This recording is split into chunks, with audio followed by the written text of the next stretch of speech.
Olá a todos, boa noite. Meu nome é Marcílio Medeiros, eu sou pesquisador do Instituto Leone Maria Dina, unidade científica da Fiocruz, Amazônia, sediada em Manaus, e é com muita satisfação que eu vou moderar esse SEBS Debate.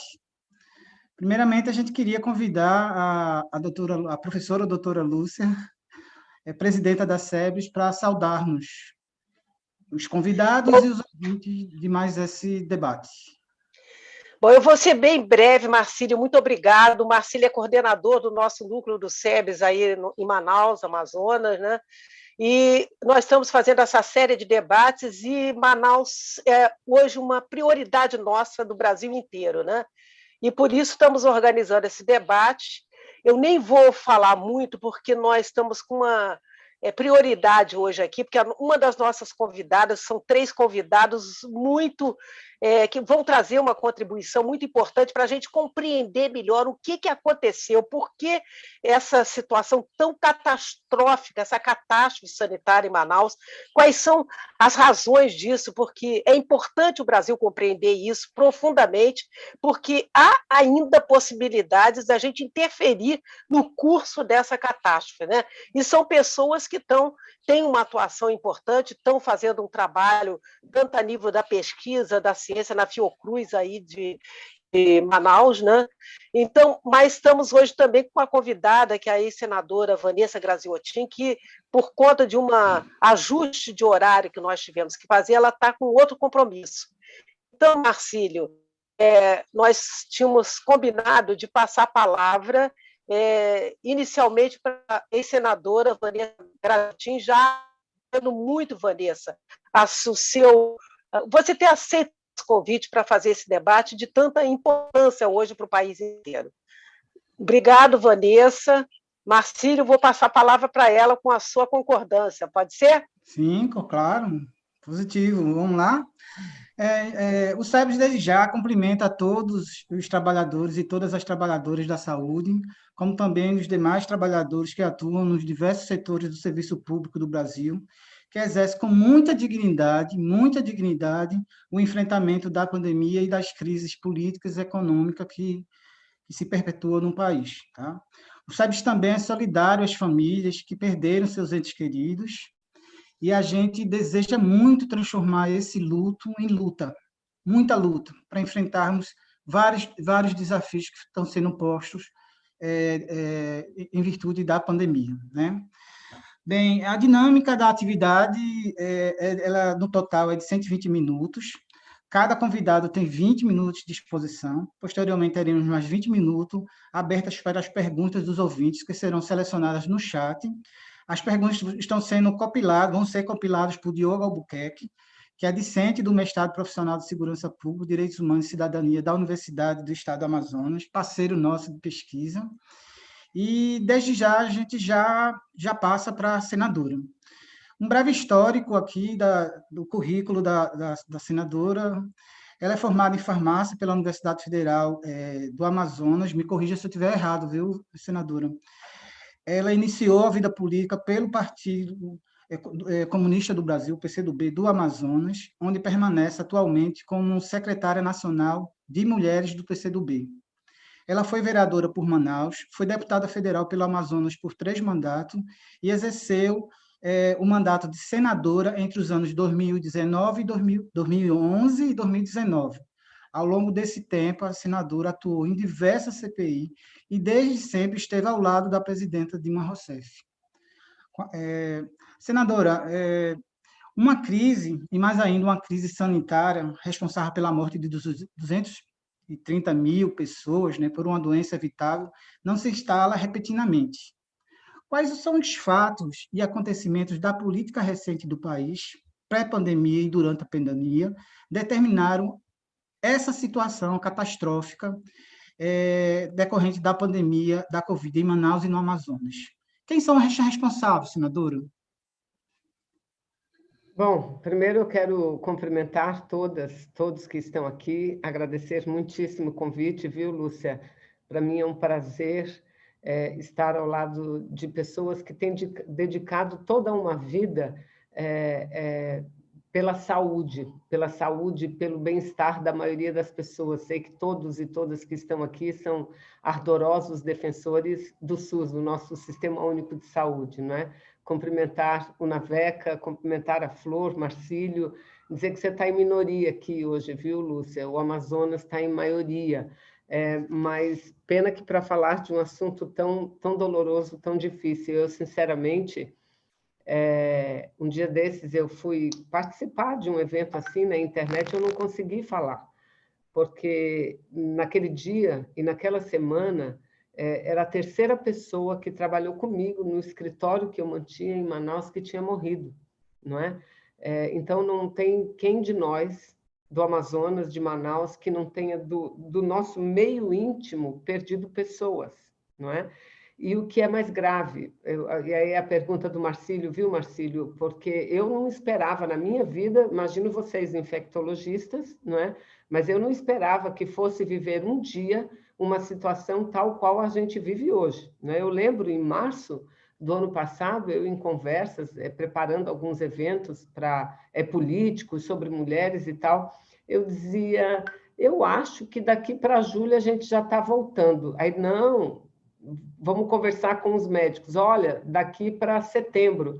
E nós já estamos em fevereiro de 2021, não é? Então, nós não imaginávamos. Só que qual é o fato que distingue o Brasil de boa parte dos países do mundo?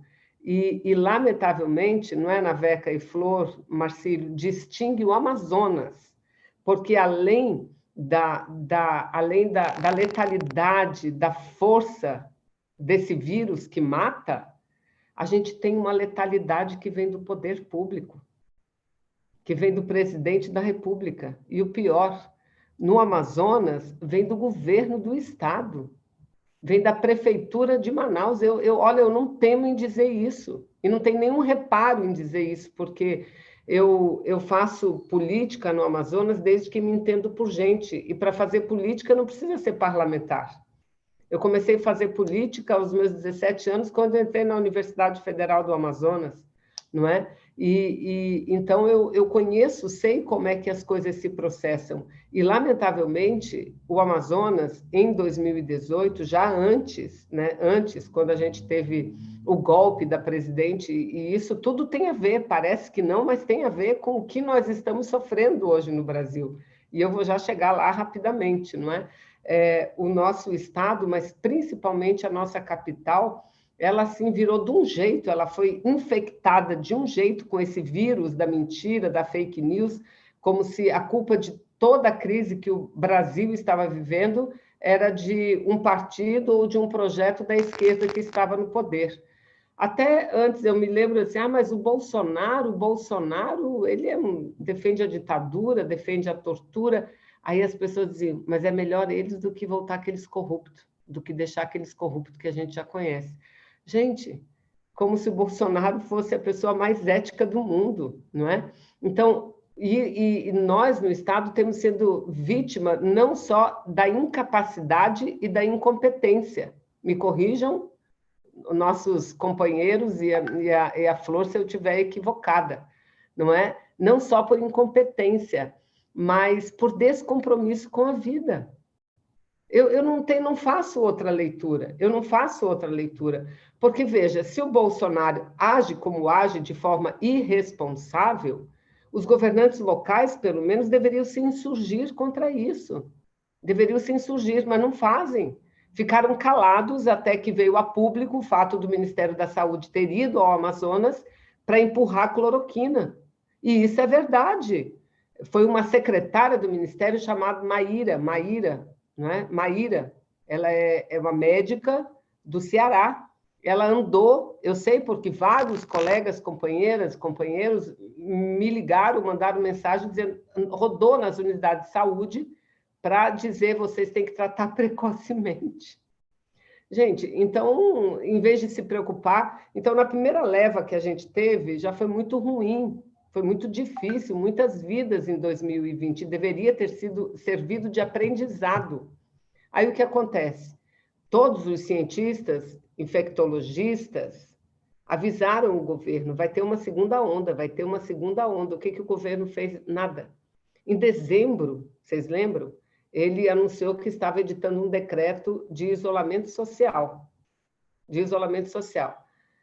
Um decreto que não chegou nem a vigorar, porque ele não suportou a pressão que aconteceu, e que não era uma pressão das grandes massas ali, foi uma pressão dirigida. Ele já revogou o decreto antes de vigorar, mudou o decreto.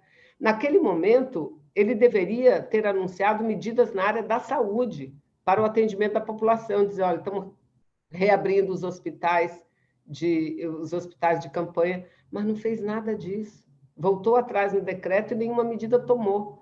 Até que, em meados de janeiro, o Brasil começou a assistir e ver as pessoas morrerem sufocadas em Manaus. Espera aí, será que um gestor não prevê o que é que vai acontecer? Tanto prevê que os infectologistas previram, mas o que é que o Estado fez? Não fez absolutamente nada. Então, é muito difícil, é muito triste. Eu tenho dito, agora a hora é de a gente tomar medidas para salvar vidas ainda. Eu estou preocupada, e vamos ouvir aqui, eu não vou poder ficar até o final, mas eu vou retornar depois para assistir, mas muito se fala, eu tenho ouvido dos especialistas, e aqui temos vários especialistas, de que teremos possivelmente uma terceira onda. Você já pensou? Qual o preparo que se faz para a terceira onda? Pelo contrário, toda notícia que a gente recebe são notícias ruins. Hoje eu passei o dia trabalhando, não tive tempo de olhar os jornais, olhar as notícias. Fui comunicada pela Lúcia sobre o que está acontecendo no hospital militar, né? Que está reservando 70% das vagas para pacientes militares, reservando, ou seja, a população, uma fila que hoje deve estar superior a 300 pessoas aguardando vagas no hospital, e 70% das vagas do hospital militar desocupada. E o que é que parece que uma nota oficial do Ministério da Defesa diz o seguinte, porque essas são vagas reservadas caso os militares adoeçam. Caso os militares adoeçam. Gente, o que é isso? O ministro da Saúde é um militar general de exército, não é? Caso adoeça, e as pessoas... Que negócio é esse? Nem o setor privado tem como fazer isso. Né? Lembra o que o governador do Maranhão fez logo na primeira onda, ano passado, quando o Brasil inteiro teve essa emergência, não é? Mais rígida, com todos os leitos de UTI ocupados. O governador disse, não, aqui é fila única. E o Exército, as Forças Armadas, dá esse exemplo, para a gente ver o descompromisso que eles têm com a vida, não é? Então, eu acho que nesse momento a gente tem que levantar essas questões, mas levantar buscando uma solução imediata. Depois que tudo passar, aí a gente entra mais nessa área política, não é? Mas agora a gente tem que falar, porque ou a gente fala, ou continua lá os leitos vagos, ou o governador continua paralisado, não é? E lamentavelmente, é corrupção. O governo não tem nenhuma autoridade no Amazonas. Ele sofreu um processo de impeachment ano passado, que foi engavetado. Por quê? Porque ele fez uma negociação com a Assembleia. Quem manda no governo hoje são os deputados estaduais. O governador não tem poder. Não tem poder mais nenhum. Ele loteou todas as secretarias, inclusive a de saúde. Inclusive a de saúde, que é de um parente de um parlamentar estadual, uma parlamentar estadual, não é? Alguém que, como ministro da Saúde, não tem nenhuma experiência de gestão em saúde pública. Então, é muito triste, não só porque são direitos, não é a saúde que fica comprometida, mas são vidas que se vão, né? São vidas que se vão, e a gente, às vezes, se sente muito impotente. Acho que não está pior a situação, graças a profissionais como vocês que aqui estão, né? Que no primeiro momento sofreram muito pessoalmente, inclusive. Eu lembro a primeira pesquisa registrada sobre a hidroxicloroquina veio da Fiocruz Amazonas. Quanto os pesquisadores sofreram, Marcos, né? O quanto ele sofreu, a família. Nossa, aquilo era de cortar o coração, sabe?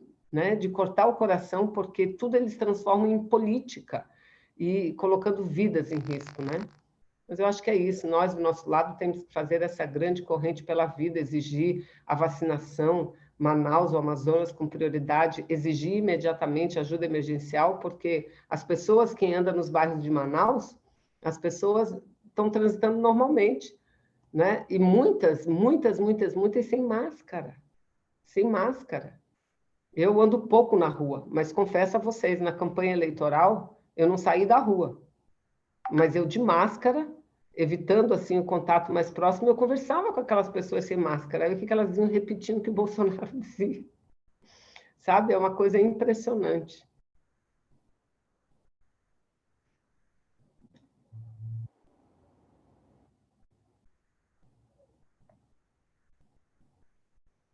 Marcílio, eu acho que você está falando com o som desligado. Fica à vontade, senadora, de sair, caso seja chamado para outro evento, Eu e a estou gente aqui, ó. aguarda a senhora aqui. A gente Eu estou precisa aqui da no senhora aqui, tá joia? Bem, vamos convidar agora a professora Flor Ernestina Martins Espinosa.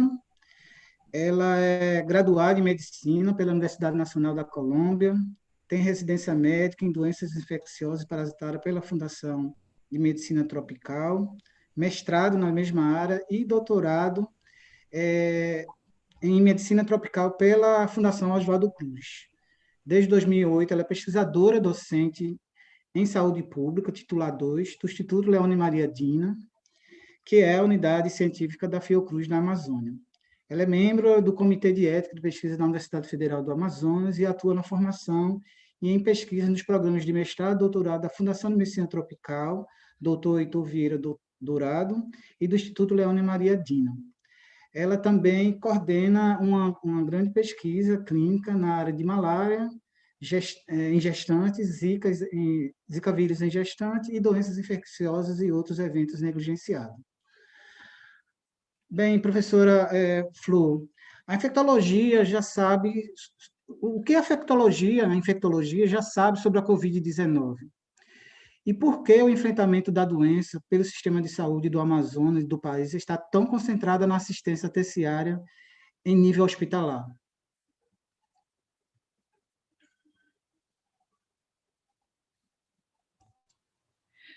Boa noite a todos. Professora Lúcia Regina, muito obrigada pelo convite. É para mim uma grande honra estar aqui acompanhado por vocês, debatendo este assunto. A pergunta que você me faz, Marcílio, é uma pergunta que é realmente complexa para um infectologista que está vivendo uma situação como esta. Vamos a supor que nas últimas 2 décadas, nas últimas 4 décadas, nós vivemos poucos momentos como o que vivemos hoje, talvez nenhum se compara. Se nós lembrarmos sobre o surgimento da epidemia da AIDS, lá pelos anos 80, nós observamos, nos lembramos de como foi o surgimento dessa epidemia, de como foi o início das pesquisas, como se foram delimitando quais eram as pessoas que estavam em risco, como essa identificação das pessoas que estavam em risco serviu para criar constrangimento, para criar discriminação sobre determinados tipos de população. Observamos também que tomou, nessa época, 3 anos para descobrir qual era o agente causador daquela etiologia, daquele problema de saúde.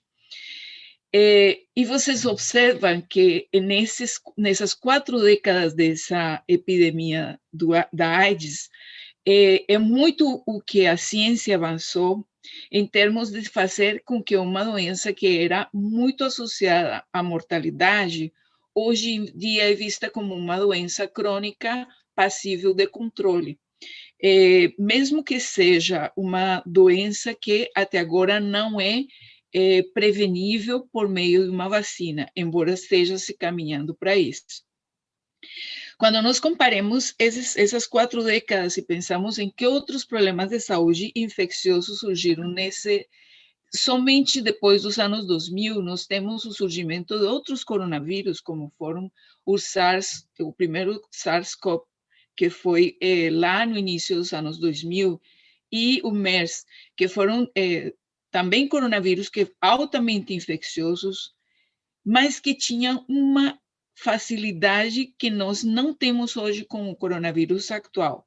E é que esses dois coronavírus, eles começavam a ser transmissíveis desde o momento em que a pessoa tinha sintomas. Então, fazia muito fácil identificar quem eram as pessoas que estavam infectadas e conseguir fazer um isolamento dessas pessoas. Então, esses vírus tiveram um comportamento mais letal, ou seja, que a proporção, a relação que existe entre as pessoas que contraíam o vírus e morriam por causa disso, era muito maior que a que nós vemos com o coronavírus, o SARS-CoV-2 atual. Porém, essa facilidade de identificar e isolar aquele que estivesse infectado ajudou a que esses coronavírus estivessem bem mais restritos a territórios bem melhor circunscritos do que o atual.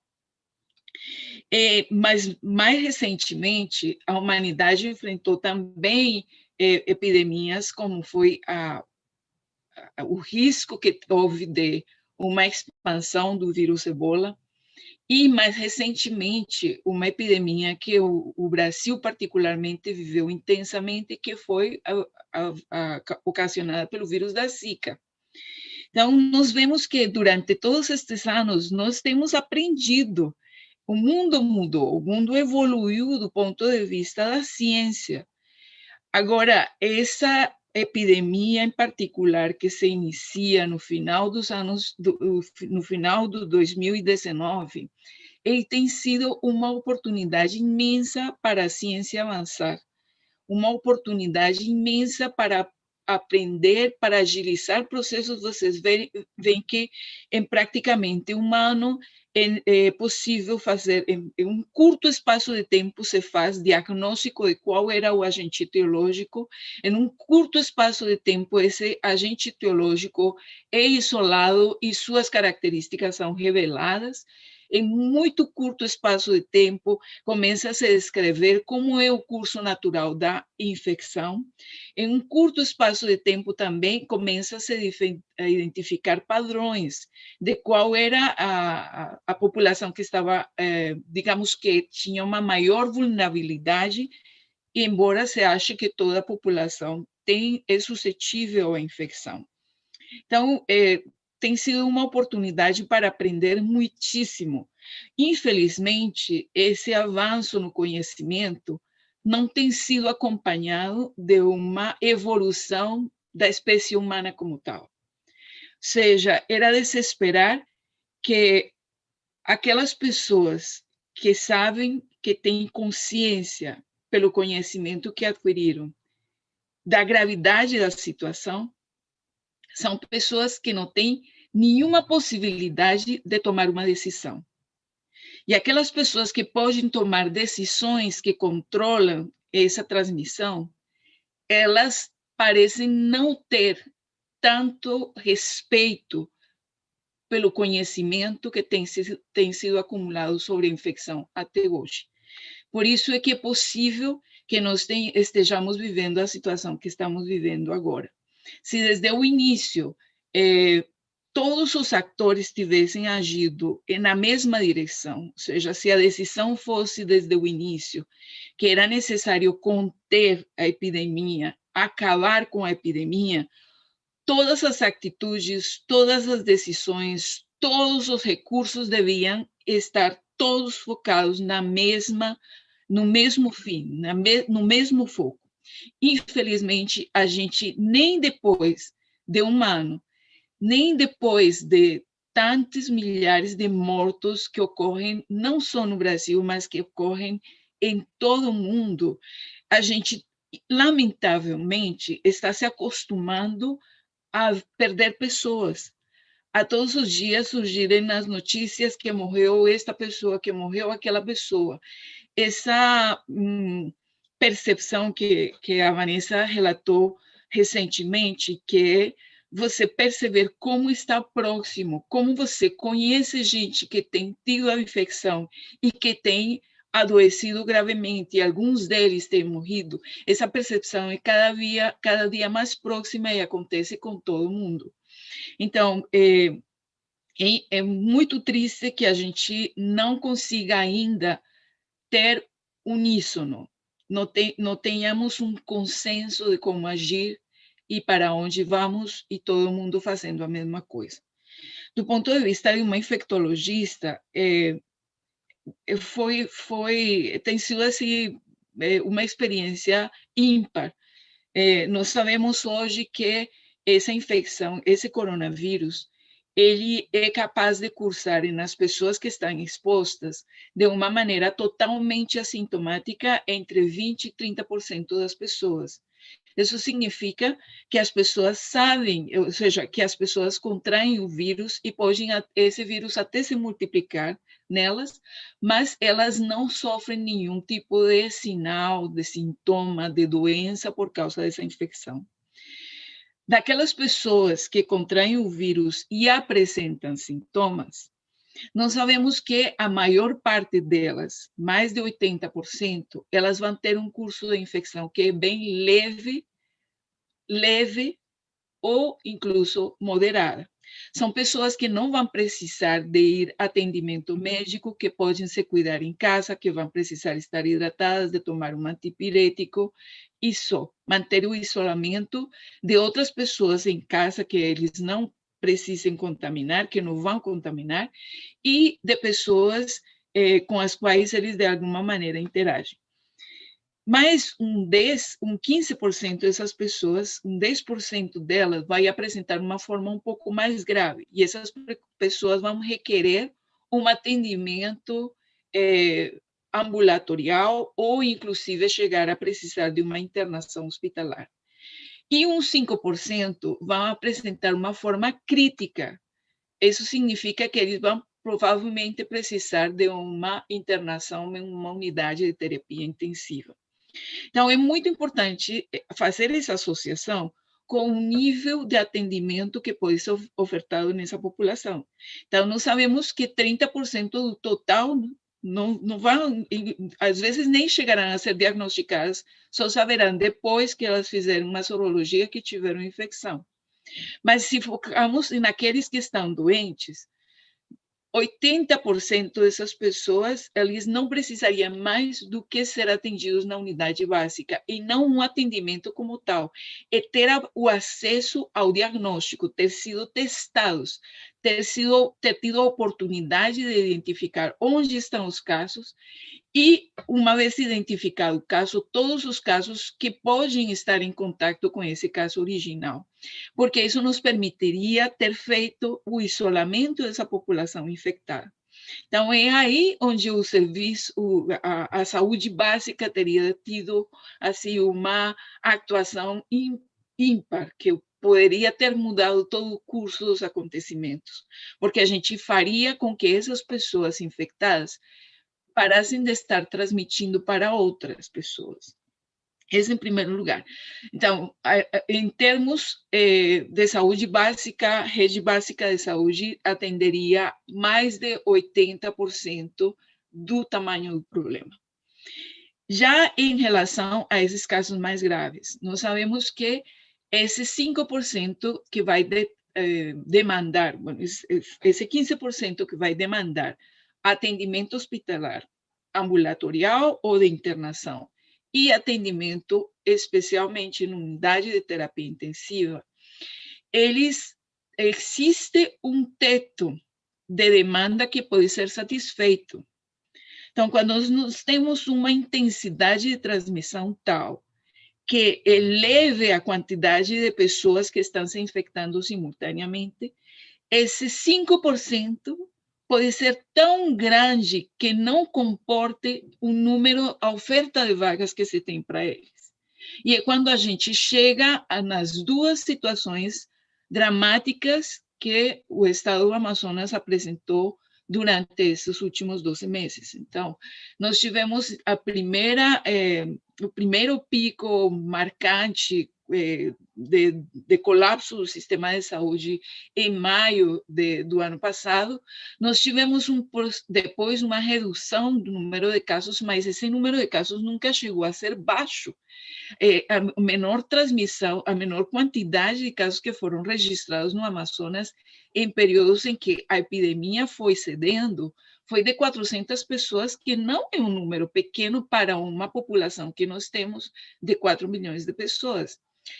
E, finalmente, vem o surgimento dessa intensidade aumentada da transmissão e esse elevado número de casos que presenciamos a partir do final de dezembro, todo o mês de janeiro, de tal maneira que nós vivemos situações que não são só dramáticas, são situações inumanas. Então, todos nós temos, de alguma maneira, a responsabilidade de apontar os erros, porque se nós não apontarmos os erros, a gente não vai não vai pensar em soluções. E neste momento, o mais importante é que todos nós estejamos focados na necessidade de diminuir a transmissão, de controlar a pandemia. Eu sempre tenho insistido, se nós temos esse objetivo, nós precisamos que a maior parte da população esteja imunizada. E não existe a possibilidade, nem ética e talvez nem biológica, de que essa imunidade se dê mediante a infecção como tal. Ou seja, seria eticamente inaceitável que nós aceitássemos mortos e mais mortos simplesmente porque queremos que as pessoas vivenciem a experiência da infecção. Porque até nessa situação nós temos observado, e hoje estamos observando cada vez com maior frequência, que uma nova infecção é possível. Nós estamos experimentando reinfecções nessas pessoas que temos observado que sabíamos que já tinham tido uma infecção anterior. Então, é necessário que todo mundo entenda que o intervalo de tempo entre a primeira dose do primeiro paciente vacinado até a última dose do última pessoa vacinada deve ser o menor possível, porque só dessa maneira a gente vai conseguir inibir a transmissão e fazer com que o vírus pare de circular, que é o único que vai terminar, que é o único que vai nos devolver uma vida mais ou menos normal. Eu não sei se respondeu a sua pergunta totalmente. Sim, professora, importantíssimo a contextualização, né, das outras pandemias, né, comparando ela a esse cenário atual, essa situação de saúde decorrente da pandemia, né. Acho que a gente tem muitos ensinamentos aí, como a senhora mesmo frisou. Bem, eu vou passar agora a palavra para o professor Felipe Naveca, já agradecendo, professor Felipe Naveca, professora Flor, a senadora Vanessa também, por terem de pronto atendimento aceito o convite, né, e estar conosco aqui agora, né. Bem, o professor Felipe Naveca, ele é graduado, tem mestrado e doutorado em ciências biológicas na área de microbiologia, com ênfase em virologia, biologia molecular, biotecnologia e bioinformática.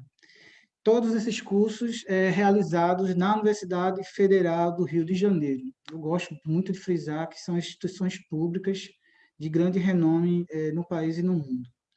Desde 2008, é pesquisador docente de saúde pública titular 2 do Instituto Leona Maria Diena, da Fiocruz Amazônia, em Manaus, né? Ele exerce as funções de vice-diretor de pesquisa, ele é membro da Câmara Técnica de Pesquisa da Vice-Presidência de Pesquisa e Coleções Biológicas da Fiocruz, e gerencia as subunidades de PCR em tempo real, RPT-09G, e genômica, RPT-01H, da rede de plataformas tecnológicas do Programa de Desenvolvimento Tecnológico em Insumos para a Saúde da Fiocruz. Ele, além disso, ele atua como docente e orientador em vários programas de pós-graduação, assim como a professora Flor, e a gente agradece mais uma vez a sua participação. Professor, o que é a vigilância genômica e quais os ensinamentos, em termos de conhecimento científico, vem sendo produzido para orientar as ações de saúde e de enfrentamento da pandemia? Boa noite. Boa noite, Marcílio. Boa noite, Flor. Boa noite, Lúcia. Boa noite a todos que estão assistindo essa live. Primeiro, obrigado pelo convite para estar aqui com vocês e debater um assunto tão importante, o assunto mais importante, certamente, do momento. Bom, Marcília, a vigilância genômica, ela é uma especialidade onde a gente tem atuado na questão da vigilância em saúde, mas incluindo informações do genoma dos patógenos. Então, a vigilância genômica ela não surge agora, ela já existia, né, a gente já utilizava essa ferramenta para outros patógenos, mas ela tem sido muito destacada agora por conta da pandemia do novo coronavírus. Então, basicamente, consiste em nós obtermos informações genéticas do patógeno ali a nível do genoma inteiro, né? E é por isso que a gente fala em genômica, e não só de um ou outro gene, mas a gente está falando do genoma inteiro do patógeno.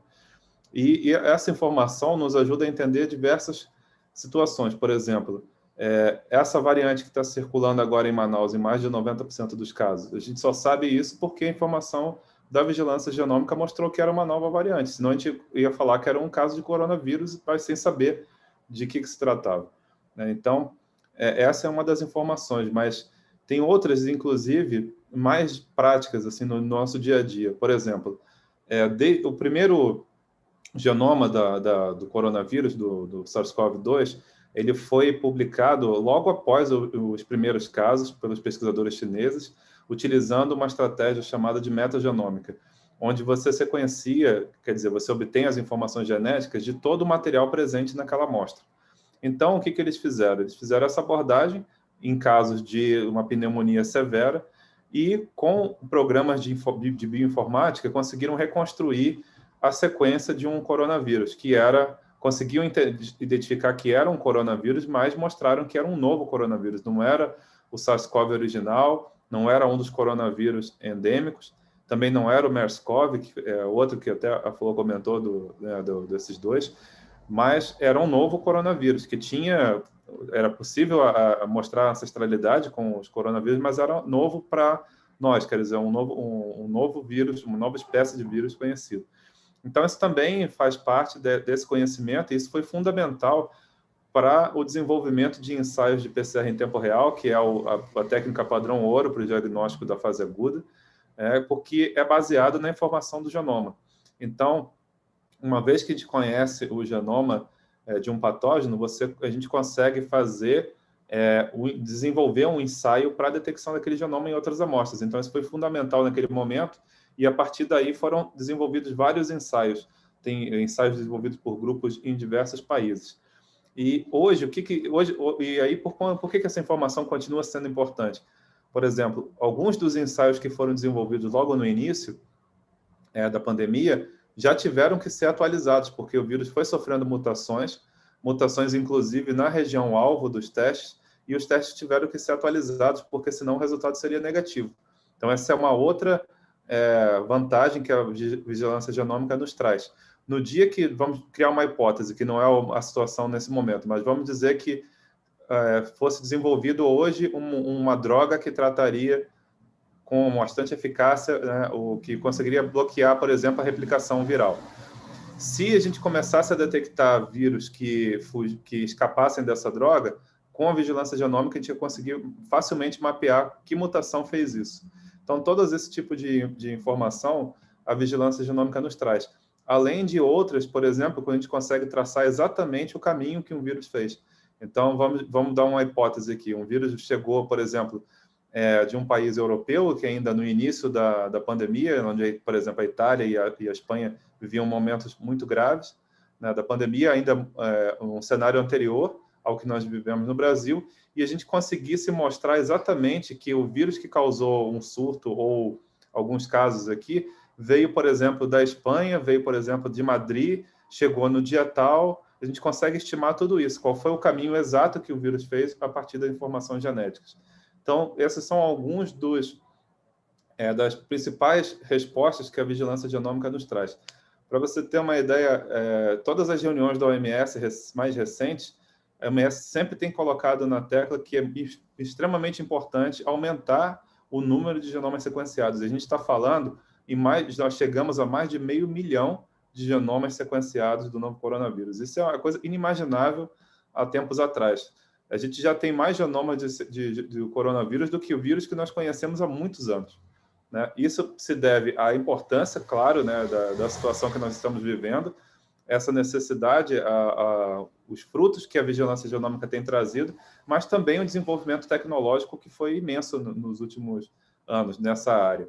Então, hoje nós temos ferramentas muito robustas que conseguem gerar um número enorme de genomas simultaneamente, e a gente só que isso também impacta no investimento, inclusive de computacional, porque às vezes a gente não consegue nem gera tanto dado que fica um gargalo no computador para poder acessar. Então, essa vigilância genômica ela demanda também um investimento não só nos equipamentos de laboratório, onde o principal deles é o sequenciador propriamente dito, mas para conseguir fazer uma vigilância genômica de alta vazão, a gente precisa ter automação no preparo dessas amostras, precisamos ter um sequenciador de grande porte, ou de médio porte pelo menos, e também pensar nessa questão da bioinformática. Então, é uma tecnologia que veio para ficar, não tenha dúvida, né?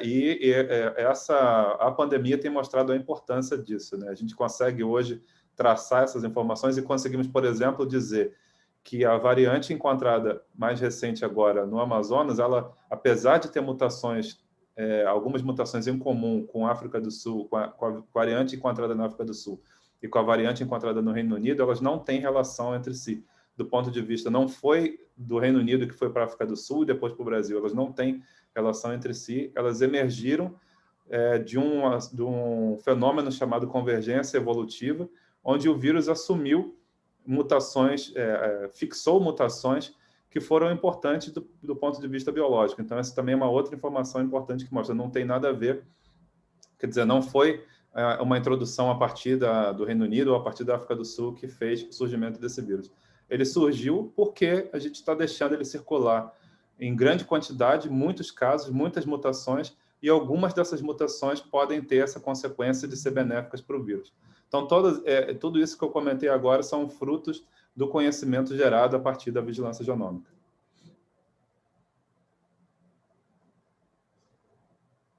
Muito obrigado, professor Naveca.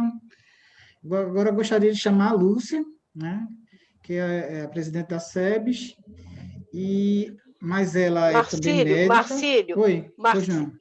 Eu gostaria de deixar aberto para as perguntas, porque eu já me coloquei no início, mas você pode até me apresentar, mas eu acho que para gerar esse debate, que é o que é o nosso objetivo de hoje, tá bom? Tá bom. Mas só para fazer essa apresentação, Lúcia, fazer as honras aqui, né, do meu papel de moderador, né?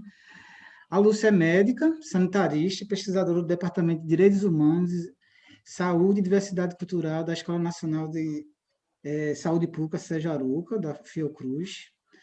Ela formou medicina pela Universidade Federal do Rio de Janeiro, fez mestrado na Fiocruz e o doutorado também na Fiocruz, em um programa cotutela, onde fomos contemporâneos de doutoramento, né, lá em Portugal. Portanto, ela, desde 2017, que você preside o SEBS? Esse é o segundo momento, por aí. Segundo mandato, Nós né? Estamos em 2000, segundo mandato. O SEBS, professora, ele, historicamente, né, ele tem sido um grande defensor, né, da democracia, né, também um defensor dos direitos sociais, né, em especial o direito universal à saúde. Esse trabalho iniciou-se em 1976, né, junto com o professor Sérgio Arouca, a Fiocruz, e outras instituições de pesquisa e saúde, assim como os movimentos sociais do país, né, que culminou com a criação do Sistema Único de Saúde, né? Portanto, está no DNA do... A gente está falando de genoma, né? Está no DNA do SEBS, né? Esses enfrentamentos, né? Em especial em questões que têm sido muito desafiantes, como essa da pandemia, né? A gente deve lembrar que a pandemia ela está muito associada a uma crise política, né, econômica, que tem gerado repercussões muito mais graves, né, e com catástrofe como essa humana, em virtude das questões econômicas e de dificuldade de acesso aos serviços públicos. Portanto, Lúcia, como a gente pode transformar esse luto em luta nesse momento? Olha, Marcílio, essa pergunta é muito importante, essa que você está fazendo. Primeiro, porque nós organizamos desde o ano passado, desde em torno de abril de 2020, as entidades da saúde coletiva do Brasil, SEBS, Abrasco, Rede Unida, Sociedade Brasileira de Bioética, o Conselho Nacional de Saúde, nós nos reunimos e começamos a constituir a Frente pela Vida, né?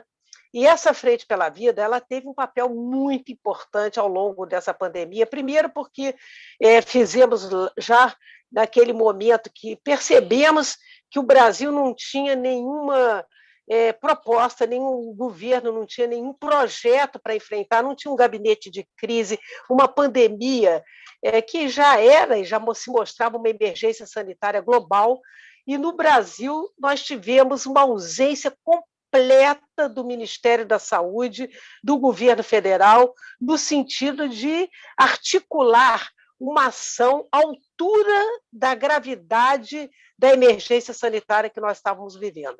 Então, tivemos que organizar na emergência essa Frente pela Vida, para que a gente pudesse constituir uma autoridade sanitária democrática. E, inclusive, organizamos, além de uma grande manifestação que foi chamada Marcha pela Vida, né, com mais de 600 entidades, mas também um Plano Nacional de Enfrentamento à Covid, um plano trabalhado com várias entidades e que foi apresentado ao Ministério da Saúde, porque achávamos que nós tínhamos a responsabilidade de, para além da denúncia, oferecer propostas. E foi isso que fizemos. Encaminhamos ao Ministério da Saúde, ao Congresso Nacional, enfim, para que pudesse influir no curso da pandemia e reduzir mortes, porque nós temos realmente, cada vez mais, a percepção de que nós teríamos um número imenso de mortes evitáveis no Brasil. Essa é que é a grande verdade.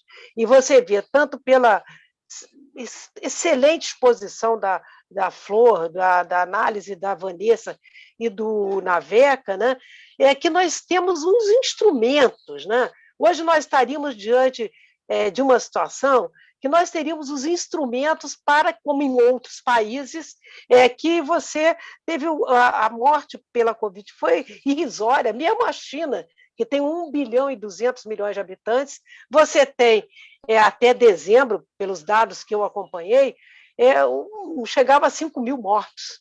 Quer dizer, você tem uma população do Brasil com 10 vezes menos, com um número de mortes que hoje deve estar com 236, 240 mil mortes. Quer dizer, um negócio realmente inadmissível, né? E hoje nós estamos também numa luta muito grande, porque estamos, nesse momento, com desfinanciamento do SUS, né? Nesse orçamento agora para 2021, porque o orçamento de emergência, que foi aprovado em 2020, com muita pressão, inclusive dos partidos da oposição, mas se conseguiu um orçamento de emergência. E agora, no ano de 2021, findado o orçamento de emergência, que, na verdade, desconsiderou, e isso tem que ser uma medida real mesmo, o teto de gasto, porque o teto de gasto é uma coisa incompatível com a vida das pessoas. Isso é que a gente tem que entender. Não é possível o Brasil viver com uma emenda constitucional como a 95, que cerceia a possibilidade da gente investir em ciência, em tecnologia. Hoje a gente tem 30% de orçamento reduzido na área de ciência e tecnologia. Quer dizer, tudo isso interfere na vida das pessoas no território, lá na ponta. Porque se você tem investimentos no SUS, que perdeu, portanto, 40 bilhões de reais agora para 2021, o que é muito grave. Então, nós estamos num processo de uma grande campanha nacional que o Brasil precisa do SUS. Eu acho que nessa pandemia as pessoas tomaram, a maioria da população brasileira percebeu, né, a importância do SUS. Mas a importância do SUS ela tem que ser traduzida em investimentos que possam fazer com que a gente faça tanto a vigilância genômica, a vigilância em saúde, essa que que a professora Flor colocou tão bem, e o Naveca também. Quer dizer, nós temos todos os instrumentos para ter enfrentado, temos um SUS, quer dizer, e mesmo essa questão de vacinas e vacinação, a história poderia ter sido outra, né?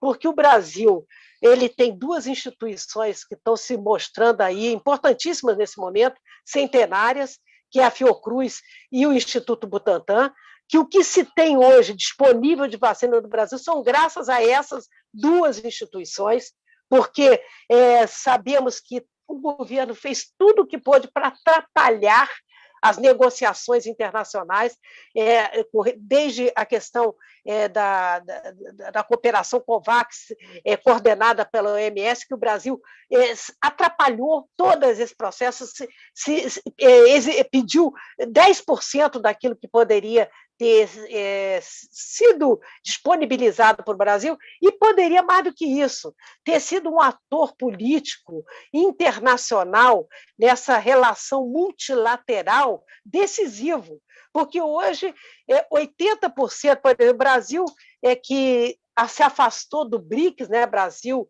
Rússia, Índia, China e África do Sul, hoje esses países constituem a possibilidade de 80% da produção de vacina do mundo.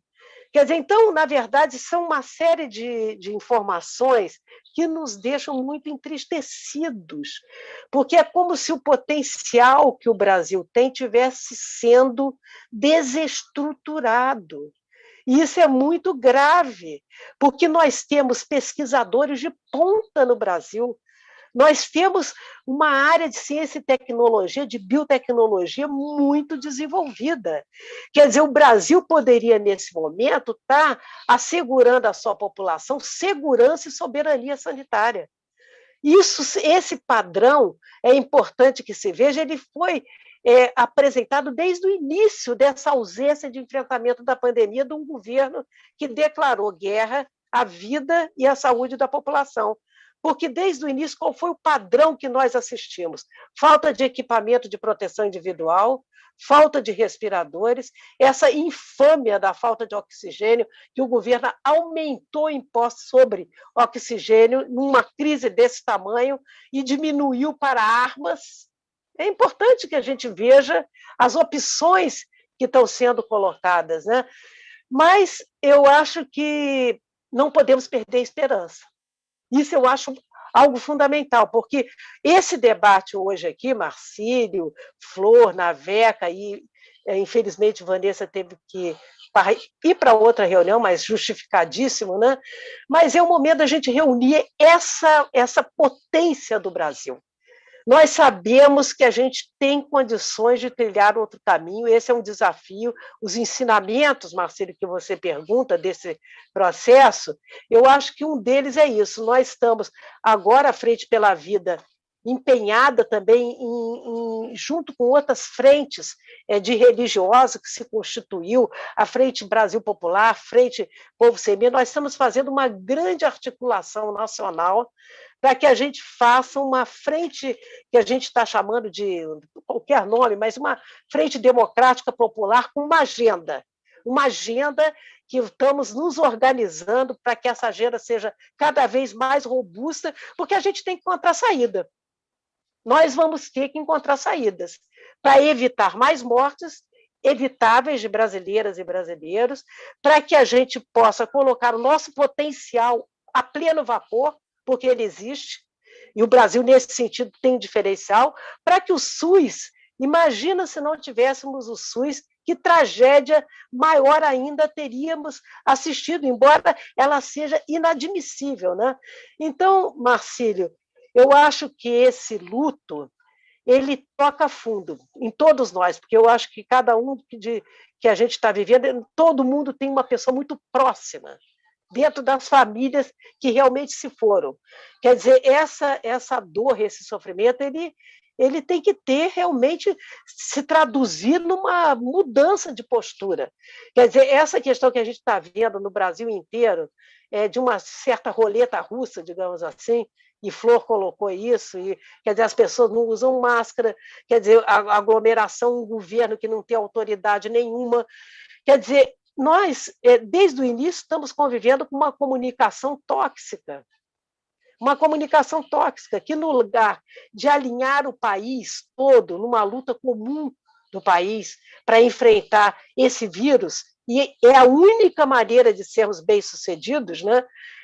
Alinhar esse potencial que nós temos, a minha imagem é que nós estamos remando em mar revolto, entendeu? Contra essa maré.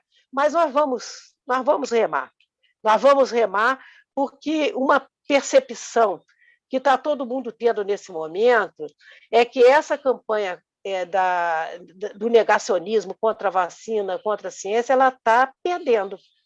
Nós estamos virando o jogo, porque a emoção que a gente está vendo nos brasileiras e brasileiros quando chega um avião com o IFA, hoje todo mundo, a consciência sanitária da população hoje aumentou muito, todo mundo sabe o que é IFA, todo mundo está acompanhando, todo mundo discute as cepas, enfim, há um debate público que está tendo um amadurecimento, digamos assim, da sociedade. E aquilo que era, o pessoal não vai querer vacinar, isso já foi.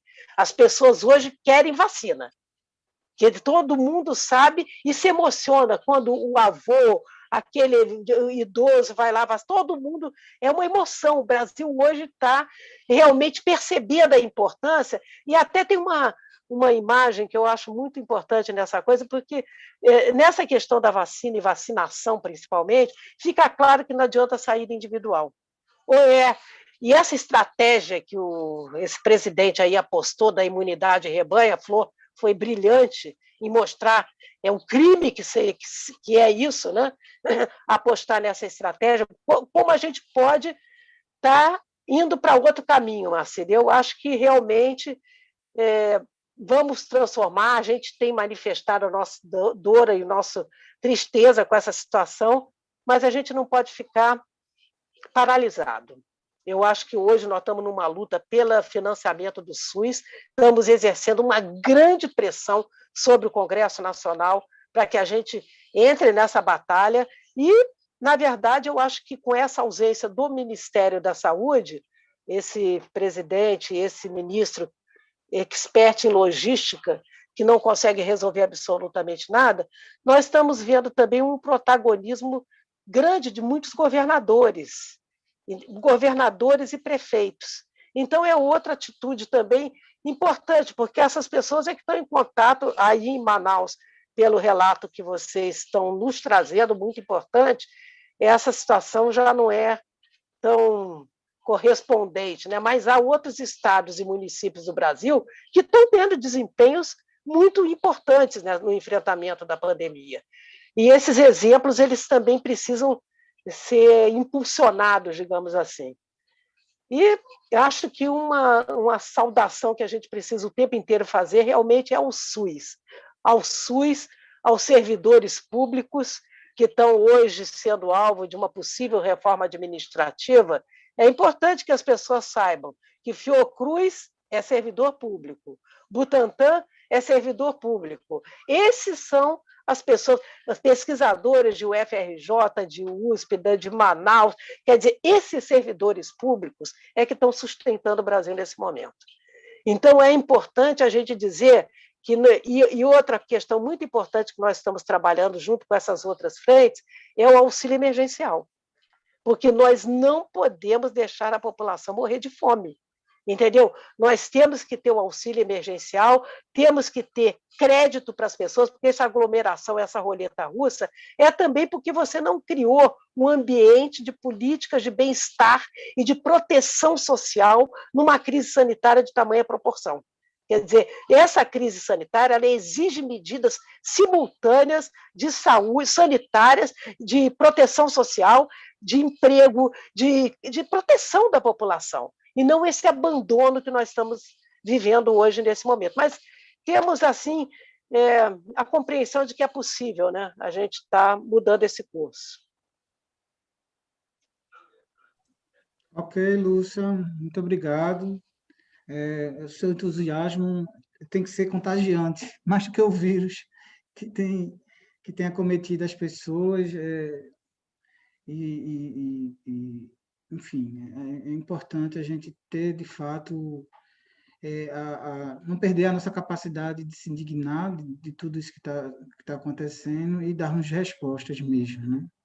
E os movimentos sociais, essas diversas agendas instituídas pelos governadores, né, tem sido importante e nos dá um gás extra para continuarmos lutando para enfrentar não só essa crise da pandemia, né, mas a crise dos fake news, né, a crise do modo ditatorial de governar, né, que alguns falam que é o estilo novo do presidente, né? Portanto, bem, pessoal, eu vou fazer aqui, tiveram 3 perguntas,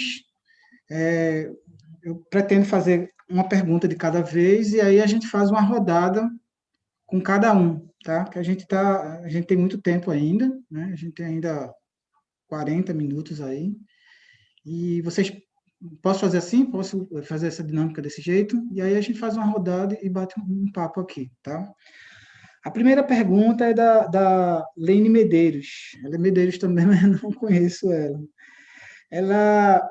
Ela questiona, né, a falta de adoção de medidas rígidas, né, de distanciamento social como principal responsável por essa atual situação. Bem, quem começa? Fica à vontade. Professora Flor? Sim, mas basicamente vai em função desse diagnóstico que já tínhamos feito entre todos nós. Nós precisamos ter um discurso único, e isso se refere não só às pessoas que trabalham em saúde, como se refere a todas as figuras de autoridade.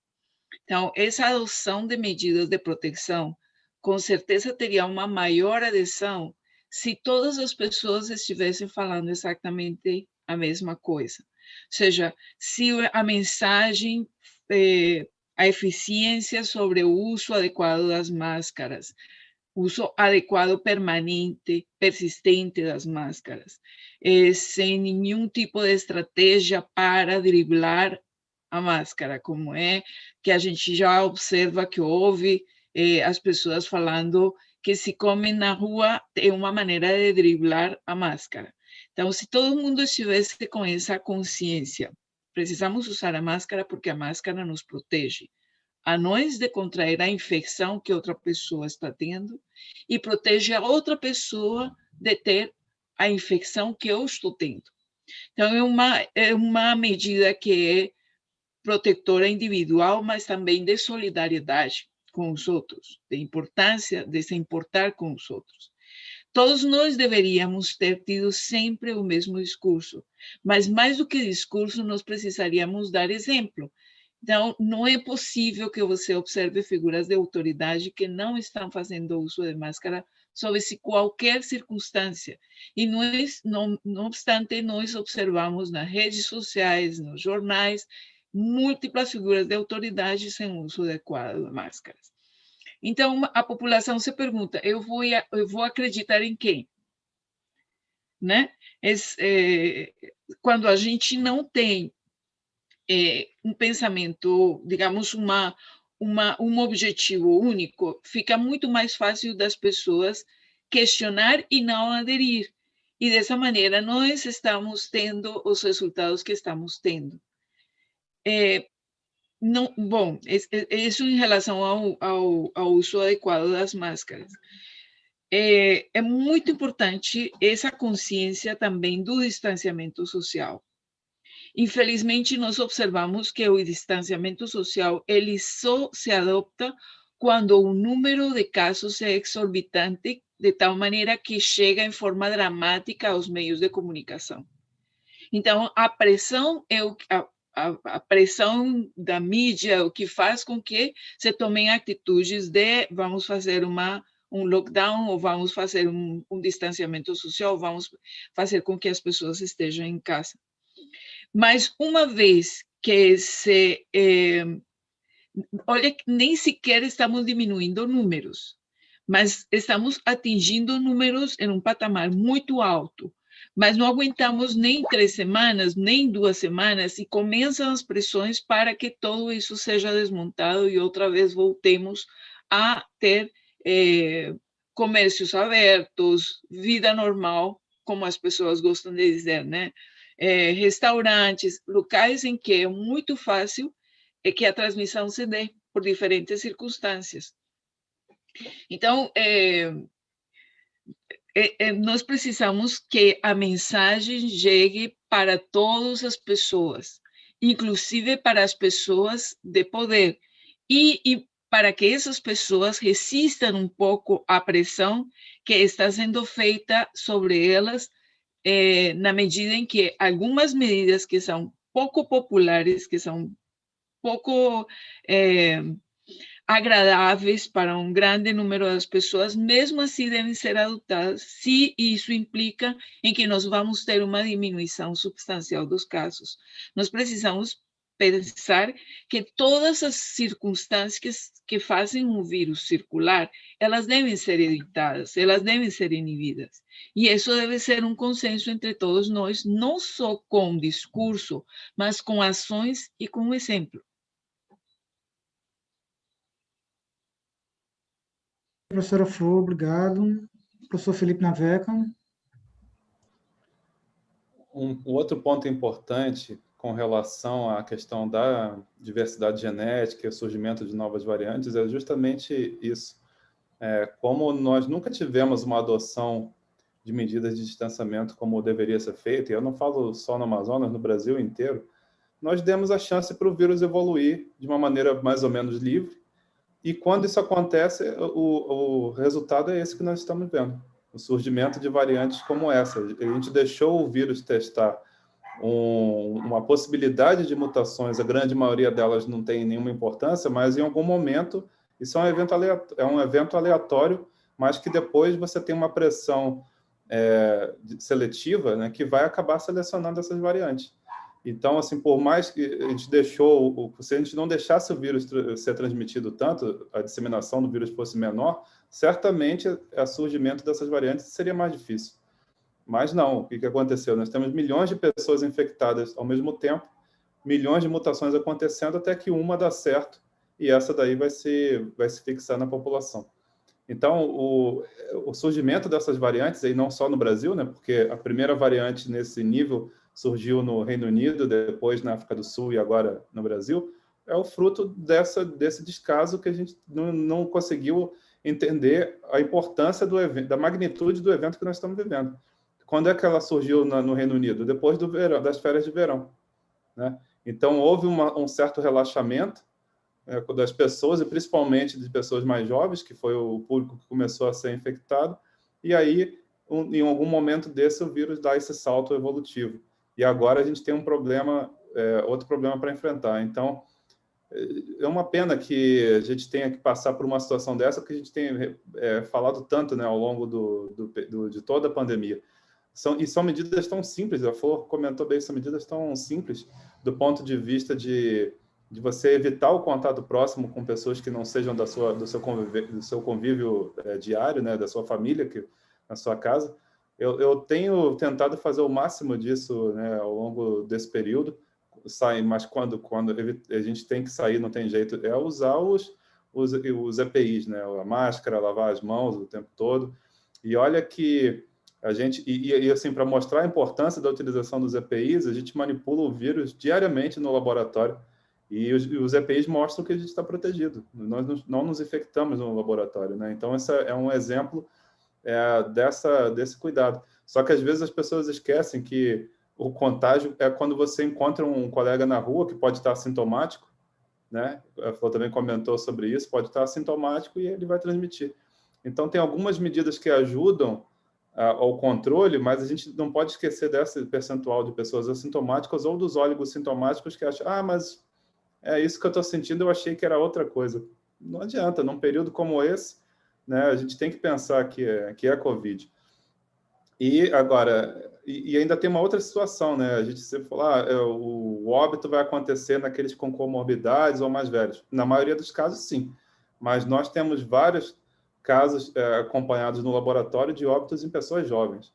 Então, assim, doloroso para nós no laboratório, imagina para as famílias. Quando eu pego uma ficha de uma das amostras que a gente está investigando e eu vejo que foi um óbito de uma pessoa jovem, dói em mim também, de saber que aquela pessoa se foi, vai ter uma família sofrendo. Eu sei exatamente o que é isso, né, por ter perdido o meu pai na primeira fase da pandemia. Então, é muito difícil, assim. A gente tem convivido com isso, e acho que essa questão também pessoal, viu, Marcília? A gente, nossa equipe no laboratório, não só eu, a gente teve mais gente que perdeu avô ou perdeu tio, entendeu? Então, assim, é um sofrimento de todo mundo, e a gente continua na linha de frente. Me imagino os nossos colegas médicos, como a FOA, que estão ainda e tem atendimento, né? O que você faz quando você está vendo que você está perdendo um paciente atrás do outro? Quer dizer, é extremamente grave. A gente tem que entender o tamanho. Acho que as pessoas têm que compreender o tamanho da magnitude do problema. E a gente, assim, é difícil, pelo menos no Amazonas, é difícil alguém que não tem algum conhecido que ou foi a óbito ou ficou muito grave. Porque é impressionante a quantidade de relatos. Nós, na Fiocruz, temos vários colegas que perderam alguém da família, né? Então, eu queria muito que as pessoas que estão nos assistindo agora entendessem que, sem a ajuda de cada um, quando eu me protejo, eu estou protegendo a sociedade. Eu não estou protegendo só a mim, né? Então, a vacinação é um ato de amor ao próximo, inclusive. Então, não tem nem que pensar em não se vacinar. Eu tenho que me vacinar porque eu tenho que proteger a mim, a minha família e a todos os que eu convivo e a sociedade, né? Então, eu acho que é um recado que a gente precisa passar, e a gente está colhendo o fruto de ter deixado... Essas variantes é o fruto de a gente ter deixado o vírus livre, né? Então, a biologia vai mostrar como ela evolui. Muito bom, professor Naveca. Professora Lúcia.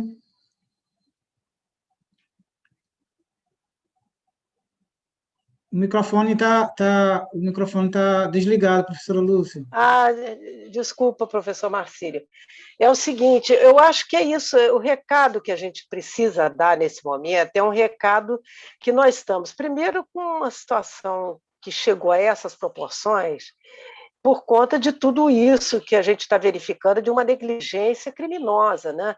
Tanto que até pedidos, por exemplo, de profissionais da saúde, o ex-ministro Temporão, Vecina, nós estamos assinando um documento de solicitação até de impeachment dessa pessoa que está ocupando a presidência, por conta de vários, tivemos o apoio até de vários advogados, juristas, né, na tipificação de vários crimes. Isso é um campo de luta, de batalha, mas com relação às medidas, eu acho que cada vez fica mais claro, primeiro, como a gente está vivendo uma situação difícil. Eu digo assim, é como se as pessoas estivessem desistindo, né? Porque você não tem o auxílio emergencial, você tem uma situação de 14 milhões de desempregados no Brasil, 40 milhões de pessoas numa situação de trabalho precário.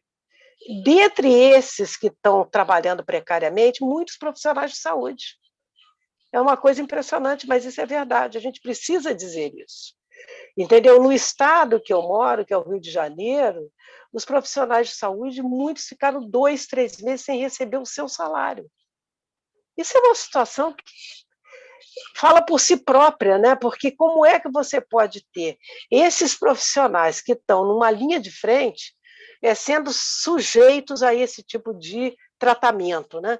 Então, é um conjunto de medidas. Eu acho que essa ideia de que o que a gente precisa é conseguir alinhar a população numa direção só, porque o governo brasileiro resolveu se aliar ao vírus. Quer dizer, por isso que a gente está vendo essa situação. Ele é um grande aliado do vírus, a circulação, a aglomeração, festas em tudo quanto é lugar, é uma coisa de louco. Mesmo agora, na ausência do carnaval, já tem várias pessoas organizando blocos de carnaval. Quer dizer, quando a decisão de vários governos é não aglomere, não vamos fazer, eu acho que muita gente está começando a ter consciência disso. Agora, o que nós podemos contar nesse momento? É com uma comunicação da sociedade, e é o que nós estamos tentando. A Frente pela Vida, nessa campanha de você realmente ter essa consciência de que o nosso gesto, ele interfere na comunidade, ele interfere no nosso Estado, ele vai produzir saúde para todos e nos proteger a todos. Eu acho que isso, que não está sendo feito numa campanha forte do governo, está sendo feito pela sociedade e muitos de nós estamos nos empenhando diariamente nisso. Eu acho que esse recado é o recado que, nesse momento, máscara, higienização, distanciamento social, mas isso tem que ter suporte.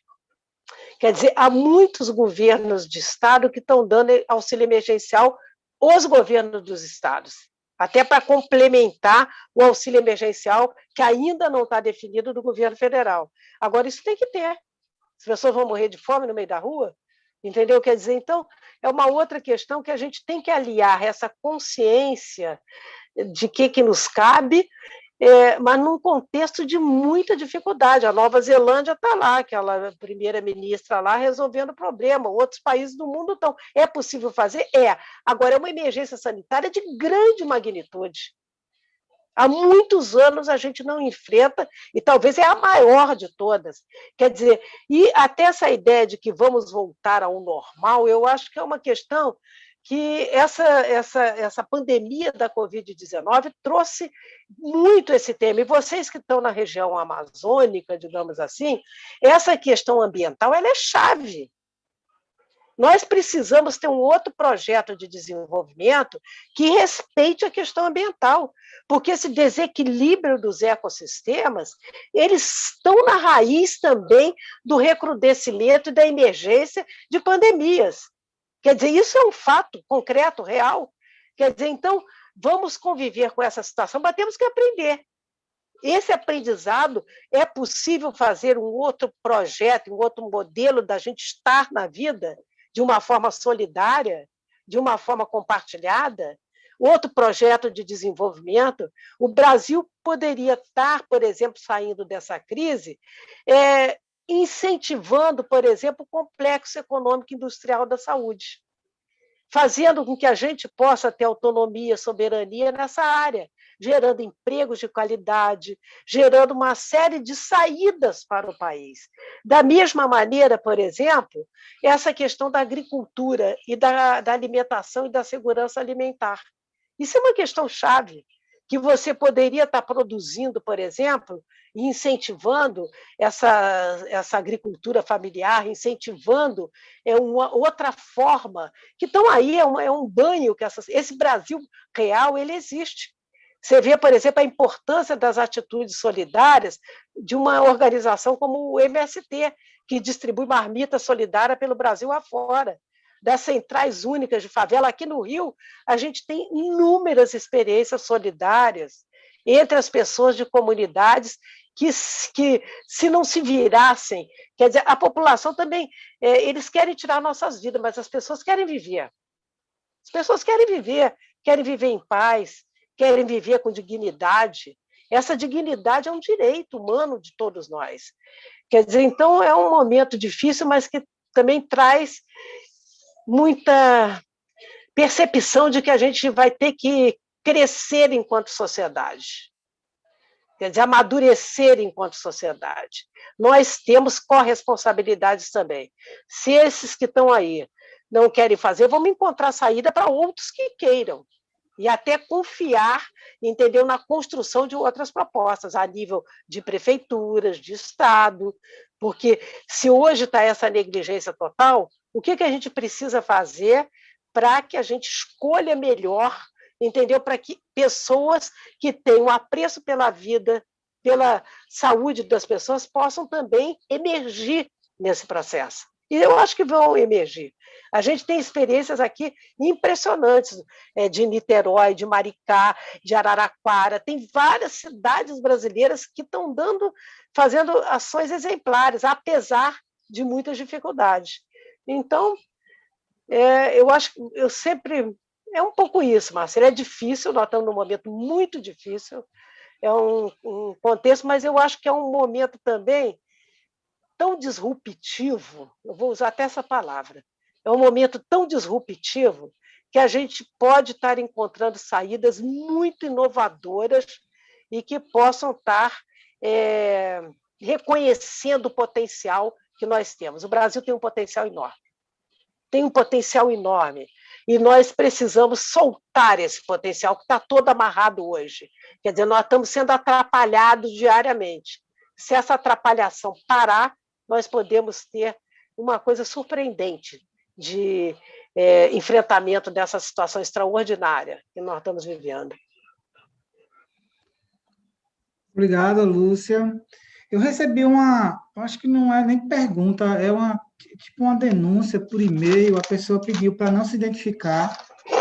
Ela é uma pergunta de um estado da região norte, que tem muito a ver com a questão do pouco protagonismo da atenção básica. Ela diz que no estado dela, né, os municípios, a atenção básica dos municípios foi completamente desmontada, né? Os profissionais foram orientados para trabalhar nos hospitais, eles foram fechados, né? E algumas unidades se transformaram em depósito de caixão, né? Portanto, acho que isso reflete um pouco essa questão do pouco protagonismo da atenção básica, né? Que poderia, como a colocou e o professor Naveca falou da vigilância genômica, poderia estar subsidiando ou gerando informações para uma ação da atenção básica mais adequada, né? Mais oportuna, digamos assim, né? Bem, a última pergunta, pessoal, é do Itamar Bento. Ele fala que as responsabilidades dos entes federativos, governo federal, estadual, municipal, em relação à crise, não está claro para a população. Portanto, ele faz esse questionamento, né? Será que a população sabe quais são as competências e responsabilidades, né, com a saúde, né, dos três entes do Estado brasileiro?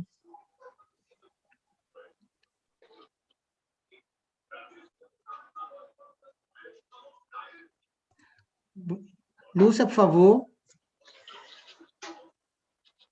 Olha, eu acho que ela sente na pele, né? Vive na pele as consequências disso, porque pode até não saber, e eu acredito que muitos até desconheçam, mas, por exemplo, a responsabilidade do governo federal nesse momento ela é muito forte. O governo central, o governo federal, ele tem um papel prioritário. Quer dizer, essa situação que nós estamos vivendo se deve à ausência completa do exercício desse papel. Quer dizer, o governo federal se omitiu o tempo inteiro, o Ministério da Saúde é insubstituível. Ele tem um papel no alinhamento do país fundamental, o governo federal. Quer dizer, o SUS ele é um tripartite, né? É o governo federal, os estados e os municípios. Quer dizer, essa briga que houve o tempo inteiro e que emergiu como sujeitos políticos nesse processo, os governadores tiveram um papel importantíssimo.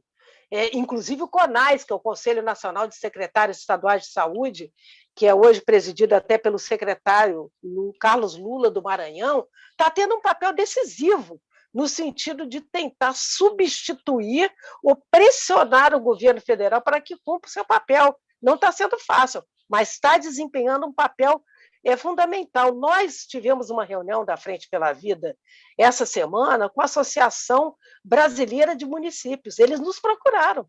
Eles querem conversar com a Frente pela Vida para ver como é que nós podemos nos somar para que essa associação, que é antiga, tem mais de 70 anos, que representa os municípios brasileiros, como é que ela pode estar trocando com a Frente pela Vida? Quer dizer, então, o que eu percebo é que as pessoas não estão paradas, estão buscando solução, entendeu? E essa diferença de responsabilidades que o Itamar Bento coloca, ela fica confusa, porque tudo fica muito borrado, as fronteiras ficam muito borradas, mas quando você tem uma prefeitura, por exemplo, que toma uma atitude, isso as pessoas percebem, quando você tem um consórcio do Nordeste, que desde o início se colocou articuladamente enquanto região do país para enfrentar a pandemia, há uma percepção de que aqui aqueles governadores estão fazendo. Então, essas três esferas de governo, elas precisariam estar profundamente alinhadas nesse momento. É como se fosse, por exemplo, aquele voo de pássaros que, quando se alinham, quase ninguém faz esforço nenhum, ou quando você tem remo, no remo isso é muito comum, quando você tem todos os remadores remando sincronicamente, quase nenhum remador faz força. A sincronia ela é tamanha que fica leve para todo mundo. Hoje, a dessincronia e a desarmonia tamanha que fica muito pesado, porque se a gente estivesse trabalhando todo mundo junto, todo mundo alinhado, todo mundo no enfrentamento de um problema que é comum ao país. Quer dizer, então, esse problema comum ele está sendo sabotado, a palavra é essa. Teve até uma matéria que saiu muito boa, eu acho que foi na Piauí, na revista Piauí, mostrando cronologicamente toda a sabotagem do governo federal no enfrentamento da pandemia. Quer dizer, isso está trazendo um ônus muito grande, mas insistir nisso que a gente já sabe, eu acho que é importante, porque a gente tem que reconhecer o grau de dificuldades que nós estamos vivendo, mas estamos também aqui em debates como esse, nós estamos fazendo muitos cursos de formação, discussão, debate, estamos querendo organizar também conferências livres a nível de cada município, de territórios. Essa questão da atenção básica dos territórios, ela é chave, a estratégia que o Brasil devia ter tido adotado robustamente é essa que Flor falou, entendeu? A partir de uma atenção básica, você estaria ali fazendo uma vigilância ativa. Agora, isso é parte do outro debate que eu falei, temos que lutar para um SUS forte, com financiamento à altura, com profissionais reconhecidos como carreira de Estado. O SUS tem que ter carreira de Estado. Os profissionais não podem estar sendo jogados para lá e para cá, demite, como essa pessoa que denunciou, fez uma denúncia anônima, entendeu? Nós sabemos que tem casos desse tipo no Brasil, de desrespeito aos profissionais de saúde. Mas a gente está aqui para poder estar construindo outro caminho. Eu acho que outro mundo é possível, como em outros momentos já apontamos, e a gente tem que estar fazendo esse caminho, né, Marcílio? Obrigado, professora Lúcia. Professor Felipe? Todas as vezes que eu vejo, como a Lúcia comentou agora, né, o papel de nós, servidores do SUS como o sistema único que nós temos, e é engraçado que a gente sempre ouve, a gente ouve muito mais comentários depressivos ao SUS do que elogios, né? Mas imagina o que a gente estaria vivendo hoje se não fosse o SUS, né? Se não fosse esse sistema universal, belíssimo, concebido no Brasil. Eu tenho muito orgulho de ser servidor público federal, ser servidor do SUS dentro do Ministério da Saúde, da Fiocruz, e tento fazer o meu papel da melhor maneira possível, sendo no laboratório. E vou te dar te falar o que eu vi, né, Marcílio, durante esse quase um ano, né, desde março do ano passado, que a gente está direto no laboratório enfrentando isso. Eu vi muita gente compromissada e vestindo a camisa disso daí. Em nenhum momento, o pessoal que está trabalhando comigo sequer comentou, não dá para fazer isso. Não, o pessoal muitas vezes nós viramos noite no laboratório para poder entregar os resultados o mais rápido possível. A primeira noite que nós viramos foi justamente quando nós estávamos trabalhando que até a Vanessa comentou no início do projeto que mostrou que a cloroquina não tinha efeito, né, que foi o primeiro trabalho. Foi a primeira noite que nós viramos no laboratório para poder dar conta de entregar aquele resultado, tamanha a importância que era mostrar o resultado daquela pesquisa. Então, assim, eu quero aproveitar esse momento para agradecer muito a minha equipe, né? Muitos são alunos, ainda de alunos de mestrado, de doutorado, mas não são, não são servidores, eles são bolsistas, estão ligados numa bolsista, numa pesquisa, mas que sabem o tamanho da importância do trabalho que eles estão fazendo. Isso é uma lição para a vida de todos nós, né? No dia que nós passarmos por isso, e daqui a alguns anos, quando a gente for contar os grandes desafios da saúde, de uma maneira geral, a gente vai falar de gripe espanhola, vamos falar de outras coisas, mas a gente vai falar da Covid-19 e das pessoas que enfrentaram isso, né? Então, eu tenho certeza de que esse legado, né, que a gente que essa geração que abraçou isso vai guardar para o resto da vida. E assim, eu estou muito orgulhoso do enfrentamento dessa equipe que está fazendo isso. Ninguém nunca esmoreceu, a gente está lá trabalhando. E por falar nisso, um detalhe ainda mais, a gente teve gente da nossa equipe que foi infectada, né, num convívio doméstico, né, tudo indica que foi ou contato com o irmão ou algum parente em casa, foi que apareceu primeiro os sintomas, e o que as pessoas falavam eu estou bem, estou em casa, mas eu estou chateado de não poder estar aí ajudando. Então, esse foi a primeira coisa que eu ouvi das pessoas. Então, eu tenho muito orgulho do pessoal que trabalha comigo e do quanto eles vestiram a camisa, eles sabem da importância que é o serviço público de saúde e a contribuição que a gente deu nisso. Falar em números, né, o nosso laboratório já fez mais de 10 mil exames de pesquisa. E isso pode até parecer pouco, mas pensar que nós não somos um laboratório de rotina. Então, a gente teve que mudar tudo isso daí para poder fazer e pensar que um laboratório de pesquisa não é estruturado para esse tipo de demanda.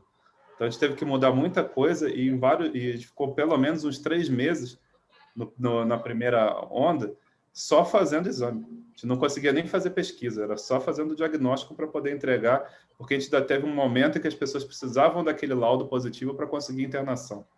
Então, assim, a gente corria para poder entregar o laudo para a pessoa conseguir ir para um hospital, ser internada, às vezes, ou conseguir um atendimento de maior complexidade. Então, são histórias são heróis que a gente precisa falar, e são pessoas que nem aparecem. Eu tenho falado, né, algumas vezes, mas quem merece todos os aplausos são os meus alunos, que estão por trás fazendo tudo isso. Obrigado, professor Felipe. Se o senhor quiser falar o nome deles, será importante. Vou falar... Eu não posso esquecer ninguém, né? Vamos lá. O Valdinete, o André, a Ágata, a Fernanda, a Débora, a Matilde, a Karina, o George, depois a Maju entrou também, a Michele, que é servidora. Essa é a equipe que tem trabalhado todos os dias para poder... Exatamente.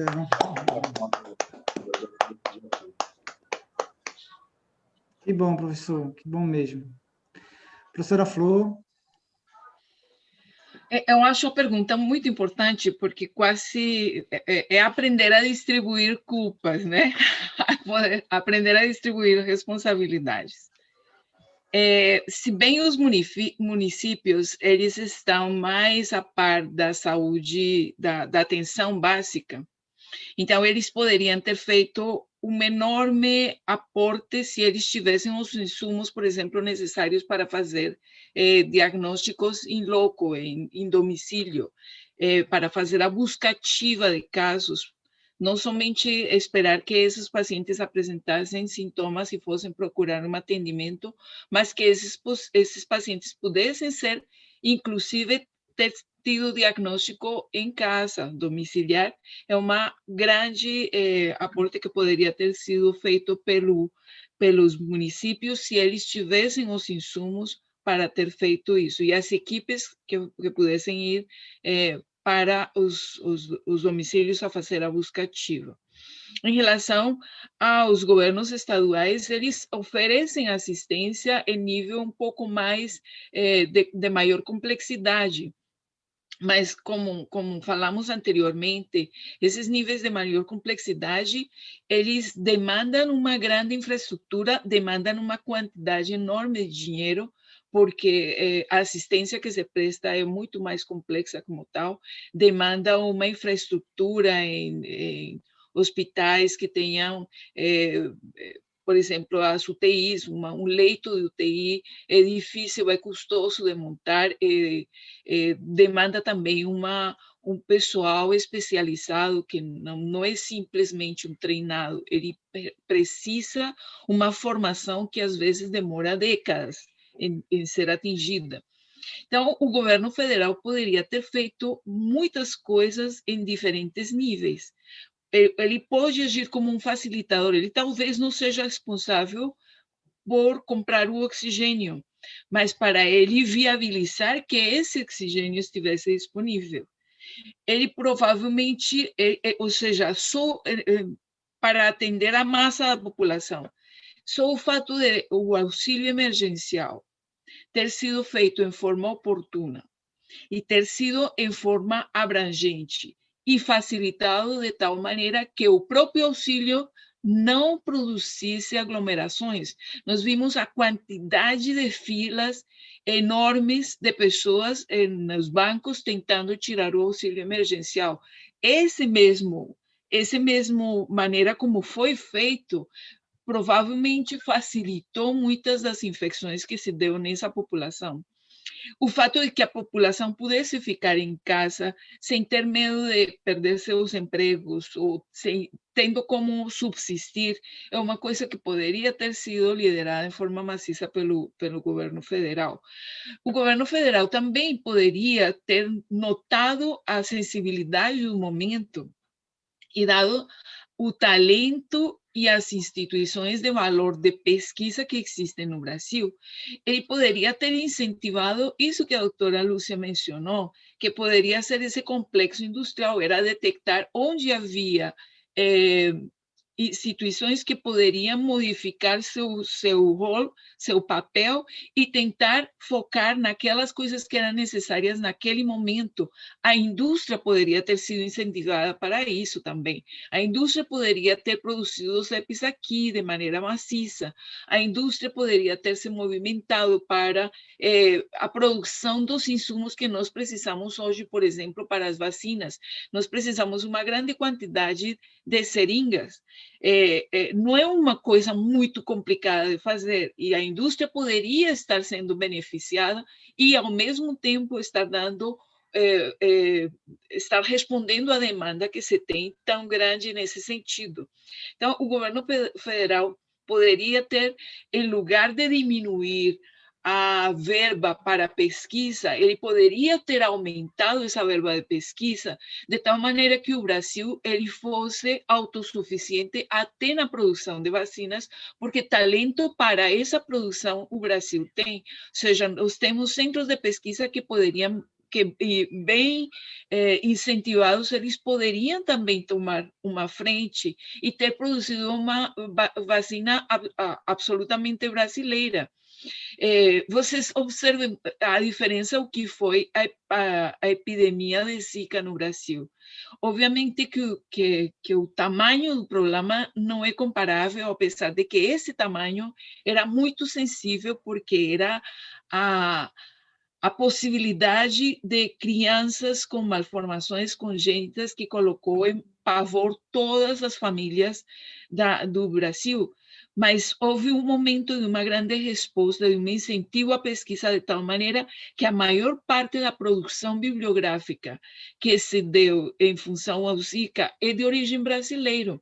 Então, isso mostra como é possível, em um momento em que se tem a sensibilidade do momento, poderia ter sido feito um boom em relação à produção científica, à produção de respostas, à produção de soluções para os problemas que nós identificamos aqui. Então, eu acho que o governo federal poderia ter feito muito, mas se ele pelo menos tivesse ficado calado, ele teria ajudado bem mais, porque um grande problema que nós temos hoje é que existe uma enorme quantidade, um enorme percentual da população que tem descrédito por todas as autoridades, e quando a gente fala, por exemplo, na necessidade de diminuir a transmissão, eles ainda têm dúvidas. Vejam o quanto desviou a atenção o fato de ofertar à população medicamentos que a ciência demonstrou não serem efetivos para a doença. E houve uma insistência enorme por esses medicamentos, tirando não só a atenção, como que fazendo com que a população acreditasse que não haveria problema em se infectar porque haveria como se tratar. com medicamentos que nós sabemos que não tinham nenhuma comprovação científica de serem efetivos.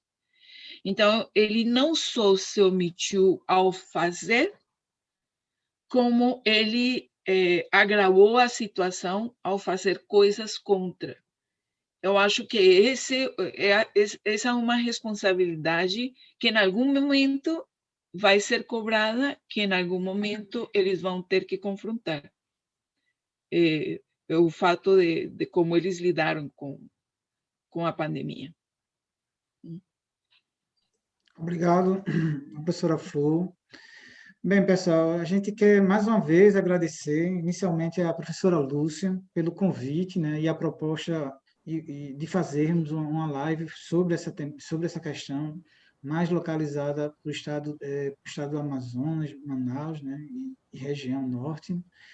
A ex-senadora Vanessa, que aceitou, a professora Flor, ao professor Felipe Naveca, ao Crispiano, né, que deu suporte aqui para que acontecesse essa live, a toda a equipe também do SEBS, né, ao Diogo Albuquerque, que fez a compilação das perguntas, e aos ouvintes, né, Carlos Silva, Itamar, Jessica, Lena, Lenice, MJS e Rejane. Portanto, obrigado a todos, boa noite, e a gente se encontra mais uma vez em breve, tá bom? Até mais, pessoal. Vamos tirar uma foto aqui.